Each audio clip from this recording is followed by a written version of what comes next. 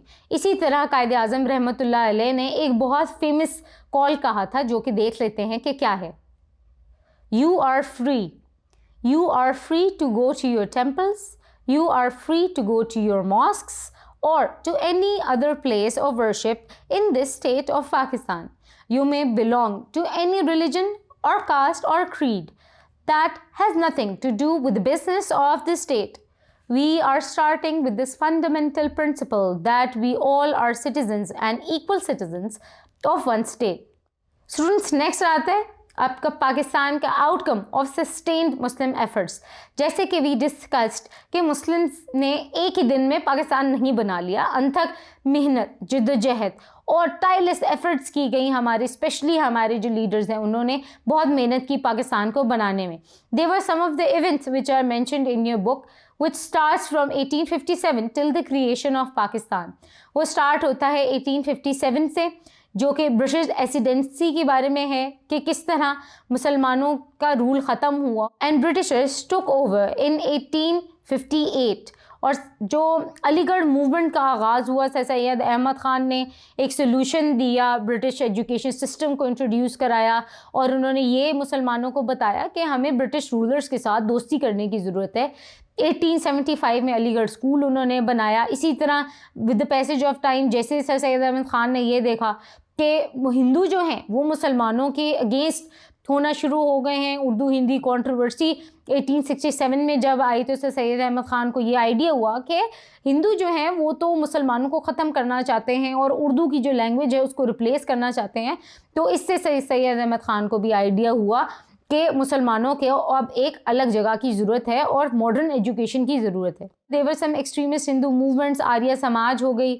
اسی طرح بنکم چندرا چٹرجی نے ایک ناول لکھا آنند مات, جس نے پرووک کیا اور مسلم سینٹیمنٹس کو, ریلیجس سینٹیمنٹس کو اس کے ہرٹ کیا. اس کے اندر بندے ماترم جو ان کا ترانہ ہے اس کو اس نے انکلوڈ کیا, جس کی وجہ سے مسلمان جو ہیں وہ بہت زیادہ انہیں ٹھیس پہنچی, ان کی ایموشنلی وہ ہرٹ ہوئے. ایک اور چیز جو تھی پارٹیشن آف بنگال 1905 کی, وہ بھی ایک ریزن بنی جس سے مسلمانوں کو یہ پتہ چلا کہ اگر مسلمانوں کی میجورٹی جگہ ہوگی تو اس کے اوپر ہندوؤں کا بہت بڑا پروٹیسٹ ہوگا. Simla deputation which took place in 1906, viceroy lord Minto نے سملہ میں مسلمان لیڈرز کو ایک ہوپ دلائی of having a separate electorate, جس کی وجہ سے مسلم لیگ کی فارمولیشن کو ایک نیو سٹیپ ملا اور مسلمانوں کو ایک ایسی جگہ مل سکی جہاں پر وہ اپنے ڈیمانڈس کو پٹ فورتھ کر سکیں اور کانسٹیٹیوشنل مینس کے تھرو اپنے جو ایسپریشنز ہیں وہ گورنمنٹ تک پہنچا سکیں. کچھ اور پروپوزلز بھی تھے کانسٹیٹیوشنل پرابلمس کو ریزولو کرنے کے لیے جو کہ ہم نے ڈسکس کیے ہیں ہمارے لیکچر میں. اس کے علاوہ اسٹوڈنٹس جو ایولیوشن ہوئے مسلم لیگس کانسٹیٹیوشنل اسٹرگل کی وہ 1906 سے اسٹارٹ ہوئی. اس کے بعد دیور ڈفرینٹ اسٹیپس اور ایونٹس جس کے اندر مسلمان جو ہیں وہ تمام تر انہوں نے ایک ایفرٹ کے تھرو گزرے اور پھر 1947 میں ہمارے پاس پاکستان جو ہے with the passage of time with a lot of efforts, اس کے اندر آپ کی لاہور ریزولوشن کا ٹائم آتا ہے, مسلم لیگ کی فارمولیشن, کس طرح الیکشنز میں مسلمانوں کو پہلے ڈیفیٹ ہوئی but with the formulation of Muslim league کس طرح پاکستان جو ہے وہ آہستہ آہستہ اپنے فارمولیٹ ہونے کی طرف آگے بڑھا. اس کے علاوہ جو امپورٹنٹ ایونٹس آپ کی بک میں مینشنڈ ہیں 1911 سے لے کے 1945 تک, اور اس کے بعد جو فردر جب پاکستان کی ایک کلیئرٹی نظر آ گئی کہ پاکستان فارمولیٹ ہونے والا ہے 1947 میں, تو مسلمانوں کی انتھک جد و جہد جو ہے وہ شو ہوتی ہے تمام تر ایونٹ سے. جب ہم بات کرتے ہیں علی گڑھ موومنٹ کی, sir Syed Ahmad Khan played a very important role in this, اور سر سید احمد خان نے تمام تر جو مسلمانوں کی پرابلمس تھیں آف دیٹ ٹائم اس کا ایک سلوشن ڈھونڈا. 1857 کی وار آف انڈیپینڈنس کے بعد مسلمانوں میں اور برٹشرز میں جب ایک بہت زیادہ تنازعات پیدا ہو گئے, ایک بہت بڑا گیپ ہو گیا, سر سید احمد خان نے مسلمانوں کو اس وقت یہ بتایا کہ آپ لوگوں کو اپنی اپروچ چینج کرنے کی ضرورت ہے اور آپ لوگوں کو ماڈرن ایجوکیشن جو ہے وہ حاصل کرنی ہے. اور انہوں نے کہا کہ we have to attain maximum government services, we have to be loyal to the Britishers. اور انہوں نے ایک پیس میکنگ ایفرٹ کی جس کا نام تھا علی گڑھ موومنٹ. اور جو انڈین کمیونٹی ہے انہوں نے ان کو بہت اپریشیٹ کیا اس چیز پہ. دے اسٹوڈ بائی ہم. سم آف دا اوپوننٹس بلیوڈ کہ اگر ہم یہ فالو کرنا شروع ہو گئے ماڈرن ایجوکیشن سسٹم تو کہیں ایسا نہ ہو کہ مسلمان جو ہیں وہ اپنے ریلیجن کو بھول جائیں. لیکن سر سید احمد خان کی ایفرٹ کی وجہ سے انہوں نے کچھ آبجیکٹیوز کو 4 پوائنٹس بیسکلی انٹروڈیوس کرائے. وہ دیکھ لیتے ہیں کہ کیا ہے. Number 1, to bring about conciliation among Muslims and the British. Number 2, to spread education among the Muslims, impart English language and learning, and make the Muslims familiar with the British culture and way of life. Number 3, to make Muslims loyal subjects of the British government. And number 4, to develop friendly and good neighborly relations between the Muslims and Indian nations. So students, اس کے علاوہ سر سید احمد خان نے بہت زیادہ effort کی اور اس میں انہوں نے ایک بک لکھی جس کا نام تھا اسباب بغاوت ہند, اور اس کا اسپیشل فوکس تھا کہ وہ برٹش پارلیمنٹیرینس جو ہیں وہ پڑھیں, اور انہوں نے اس کے اندر یہ شو کرایا کہ جو وار تھی, وار آف انڈیپینڈنس آف 1857, وہ صرف ایک ریبیلین موومنٹ تھی اور اس کے اندر سب لوگ نہیں شامل تھے بلکہ دے ور اے فیو ٹربل مانگرز جس کی وجہ سے وہ ہوئی تھی. So he wanted to bridge the gap between the Britishers and the Muslims. اور انہوں نے جو ڈفرینٹ قسم کی ناولز لکھے, انہوں نے میگزینز لکھے, جیسے کہ لوئل محمدنز آف انڈیا 1860 میں انہوں نے میگزین لکھا جس کے اندر انہوں نے یہ ہائی لائٹ کیا کہ کس طرح مسلمانوں نے بہت ایفرٹ کی. سو ان کی اور ریکنسیلیٹری ایفرٹس میں شامل ہیں. ان کی کچھ بکس ہیں, میگزینز ہیں, جیسے کہ تحقیق لفظ نصارہ, تبین الکلام, رسالہ احکام طوام اہل کتاب جو کہ کامنٹری تھی آن دا بائبل, اینڈ علی گڑھ انسٹیٹیوٹ گیزٹ. اس کے علاوہ انہوں نے اسکول تشکیل کیے مراد آباد میں 1859 میں اور غازی پور میں 1862 میں. سائنٹیفک سوسائٹی بنائی گئی تاکہ ٹرانسلیٹ کیا جا سکے انگلش ورک کو انٹو اردو. اس کے علاوہ برٹش ایجوکیشن سسٹم کو انہوں نے لے کے آئے, مسلمانوں کو انہوں نے انکریج کیا کہ وہ جو ہے کہ ایجوکیشن سسٹم جو ہے اس کو فالو کریں. MAO اسکول تشکیل ہوا. خواصگران تحریک کلام مسلمانان ہند اسٹیبلش کیا ایٹ دا اسکول آف علی گڑھ ان 1875, اور اس کا نام رکھا گیا محمدن اینگلو اورینٹل اسکول. اس کے علاوہ MAO کالج تشکیل کیا 1877 میں, جس کے اندر یہ پتہ چلتا ہے ہمیں کہ سر سید احمد خان کی جو ایفرٹس ہیں وہ رنگ لائیں, کیونکہ لارڈ لیٹون نے اس کے فاؤنڈیشن سٹون رکھا. اس کے علاوہ انہوں نے کچھ ڈونیشنز بھی دیں. اس کے علاوہ establishment of Mohammedan educational conference 1886 میں ہوئی.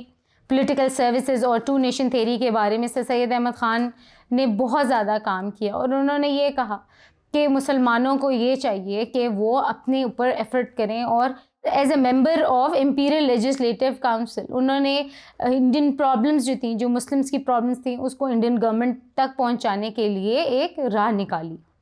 انہوں نے جو ایک موومنٹ چلی تھی کہ اردو کو ریپلیس کیا جا سکے انڈین لینگویج سے, اس کو انہوں نے بالکل اس کے اگینسٹ بولا, اور انہوں نے ایک ڈیمانڈ پٹ فورتھ کی سیپریٹ الیکٹوریٹ کی تاکہ مسلمان جو ہیں ان کی ایک ریپریزنٹیشن ہو جائے گورنمنٹ میں. سر سید احمد خان نے یہ ڈیمانڈ کیا کہ مسلمز کی سیٹ ہونی چاہیے وائس رائز کاؤنسل میں, اور جو ہندو ووٹرز ہیں وہ ہندو ممبرز کو الیکٹ کریں اور جو مسلم ووٹرز ہیں وہ مسلمز کو الیکٹ کریں. Next is establishment of All India Muslim League. So جب برٹشرز انڈو پاک سب کانٹیننٹ میں آئے تو انہوں نے ڈیموکریٹک فارم آف گورنمنٹ کو انٹروڈیوس کرایا. تو مسلمانوں کے لیے یہ ایک بہت الارمنگ سچویشن تھی, کیونکہ Muslims were not in majority اور ہندوز جو ہیں وہ میجورٹی میں تھے. سو جو پولیٹیکل مینیفیسٹو ہے اس کو کبھی بھی مسلمان جو ہے وہ پراپرلی انیکٹ نہ کر پاتے. پہلے ہی برٹشرز نے مسلمانوں کو اکنامکلی کرپل کر دیا تھا, تو سر سید احمد خان بیسکلی وانٹڈ کہ مسلمان جو ہیں انہیں ایک ایسا پلیٹ فارم مل جائے جہاں پہ وہ اپنی ڈیمانڈس کو پورٹرے کر سکیں. ہندو ایکسٹریمزم موومنٹس ہوئیں بہت ساری, جیسے کہ آریہ سماج, اردو ہندی کانٹروورسی. اس کی وجہ سے مسلمانوں کو یہ بھی پتہ چل گیا کہ مسلمان جو ہیں ان کے اگینسٹ ہیں Hindus. Next is the establishment of Indian national Congress, جو کہ AO ہیوم نے 1885 میں بنائی, اور اس کے اندر ہندو کی میجورٹی تھی اور وہ بیسکلی کام ہی ہندوؤں کی میجورٹی کے لیے کر رہی تھی اور ان کے مفاد کے لیے کر رہی تھی. مسلمانوں نے ایک ڈیمانڈ فار سیپریٹ الیکٹوریٹ پیش کیا برٹشرز کو تاکہ مسلمانوں کی ایک ریپریزنٹیشن ہو سکے.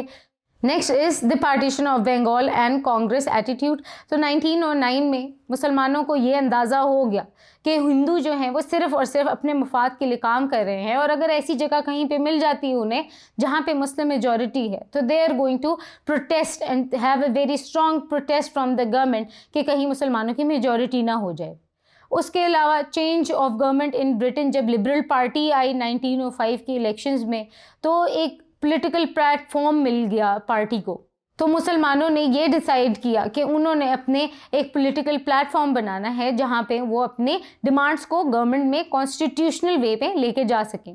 Next is سملا deputation. جیسا کہ میں نے آپ کو پہلے بھی بتایا 35 ٹاپ رینکنگ مسلم لیڈرز جو ہیں وہ سملا میں لارڈ منٹو کے پاس گئے اور انہوں نے ڈیمانڈ کی سیپریٹ الیکٹوریٹ کی، جس کی وجہ سے انہیں ایک انکریجنگ ویو ملا. جو لارڈ منٹو تھے انہوں نے انکریج کیا مسلمس کو، and that paved way for the foundation of All India Muslim league.